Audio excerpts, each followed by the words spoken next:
New York, home to the Englishman David Robert Jones, better known to millions the world over as David Bowie. Bowie was born in Brixton, South London in 1947 and died in Manhattan in January 2016. But it was London that his estate chose as the place where his remarkable art collection would be sold just 10 months after his death. A collection which few knew much about and which, when it was revealed, gave us an insight into David Bowie, the man with art on his mind. First, though, there's the preview. A chance for thousands to see the art David Bowie collected quietly across his life, seizing moments between world tours and recording sessions to visit galleries and auctions in search of the artists he admired. So, here are the fruits of those visits.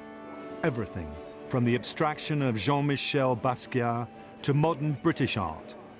Peter Lanyon, Winifred Nicholson, and Harold Gilman, for example, through sculptors such as Henry Moore and on to Damien Hirst and Frank Auerbach, whose head of Gerda Bowen, one of the top lots, caused Bowie to say, "I want to sound like that looks." When I look back at the collection and what we did together, there was a lot of digging around and a lot of thinking about why this painting versus that painting, or why this sculpture. And if you think about those sales, modern British picture sales, so if you think of one auction, you've got a huge price range between the auctions. So you can think of the Gilman that we bought. And Mrs. Mountford was a very specific purchase. There are 3 of them out there. You know, Mrs. Mountford never comes onto the marketplace. Of course we're going to try for it. And of course, if you're interested in modern British pictures, this is significant. It's really significant. So he would be paying a record price. It's not that he suddenly decided that was a great picture and I'm going to buy it. And in the same sale, he was buying very modest pieces that we were looking for. We were bouncing in values, but we knew exactly why we were doing it. He really came to it with tremendous curiosity. I might have pointed out a great picture in that particular field, but I never ever felt as though I was teaching him anything. Perhaps we shouldn't be surprised that David Bowie had an intense interest in art, that it meant so much to him. After all, the young David Jones, now moved from Brixton and living in Bromley, attended Bromley Technical School and studied art, music and design, which included layout and typesetting. That may help to explain his 20 years of collecting such diverse paintings. But it's also clear from those who knew him and have contributed their memories to this sale that Bowie made a strong connection between music and art and mood. He was drawn to British painters such as Winifred Nicholson, whose St. Ives Harbour 1928 is here, the estimate is 50 to 70,000, and Peter Lanyon, who before his death in a gliding accident at the age of 46, completed a huge body of work painted in his native Cornwall and established a new post-war appraisal of modernism, like this, Witness. It's this eclecticism that so excites Sotheby's head of modern British paintings, Francis Christie. This painting was executed a few years after Lanyon had taken to the skies in a glider. So what we're looking at is his experience of flying through the air and seeing the land, the sky and the sea from above.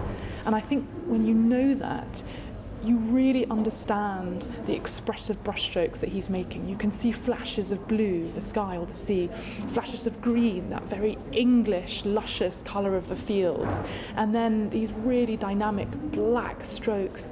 They could be a weather front coming through, it could be his particular path through the air, but for me this really represents so much of what the collection was about. Bowie was clearly drawn to artists who were passionate about what they did and who were really pushing boundaries and creating a very new visual vocabulary for the post-war era. Witness has a top estimate of £350,000, and so does another piece that pushed the boundaries and which Bowie helped to create himself in the studio of Damien Hirst. Beautiful Hallow Spaceboy painting was made in 1995, with Bowie pouring the paint onto a spinning canvas. The spins are a great body of work by Damien, in which he was mimicking that great child activity of making spin paintings on a really small, revolving turntable.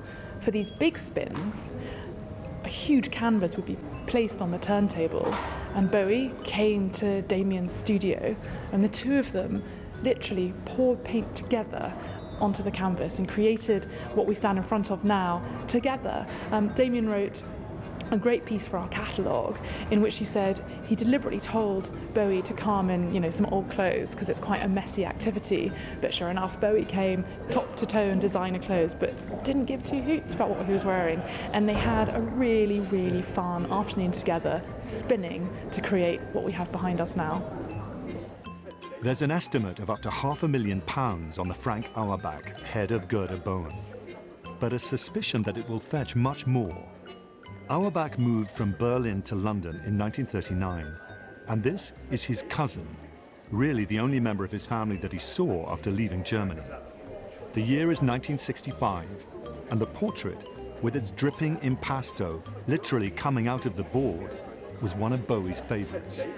Bowie saw this painting every day, and he famously spoke about Auerbach in an interview with the New York Times in 1998.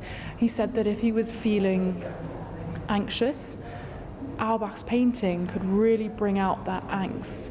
But on another day, if he was feeling great joy or a feeling of triumph, he said, "I want to sound like that looks." And I think when you look at it, it's literally like a painting sculpted in oil.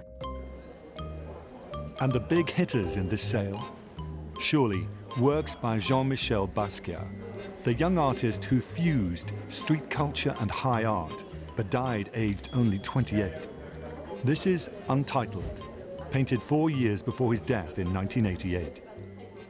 It carries a catalogue estimate of £500,000 to £700,000, but there's an estimate of £2.5 to £3.5 million for Air Power, also painted in 1984, containing clues to so many aspects of his life: Haitian father, Puerto Rican mother, and a childhood in Brooklyn.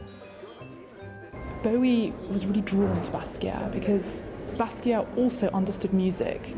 Basquiat had played in the Mud Club in New York that Bowie had frequently visited and enjoyed the music there. So there was something about the mark making, the energy with which the paint is applied to the canvas that Bowie completely understood. He wrote about Basquiat for the magazine Modern Painters in the 1990s. And it's worth mentioning, and because it's part of Bowie's life that lots of people don't realise, that in the 1990s, he joined the editorial board of Modern Painters, and this really shows how intellectually engaged he was with the art world. He wrote articles for Modern Painters. He wrote about Basquiat, Damien Hirst, about contemporary African art. He interviewed artists such as Jeff Koons, Baltus, all for Modern Painters, and I think it really demonstrates how his mind worked. He loved conversations with artists. He loved finding out what was really at the core of what they were doing, what was causing them to push the boundaries, I suppose in the same way that he really pushed boundaries as a musician. For Sotheby's, there is more of Bowie to come. 2 other sales featuring pieces at what appear to be more reasonable prices demonstrate the extraordinary breadth of Bowie's interest in art. There is everything from sculpture by Dame Elizabeth Frink. This is Warrior, estimate £25,000 to £35,000, which will be knocked down for £40,000, to a head by Sir Edoardo Paolozzi. And even a chess set by the artist and photographer Man Ray, which makes £106,000, well over 3 times its estimate. And it's the same story with most of the other items in this remarkable week. White glove sales, they call them in the trade. Auctions in which every single lot is sold. At the end of the 3 sales, bidders have spent just under £40 million, acquiring not only art, but also a little bit of David Bowie, who told the New York Times in 1998, "Art was, seriously, the only thing I'd ever wanted to own. I've always found that I collect. I am a collector." Indeed, he was.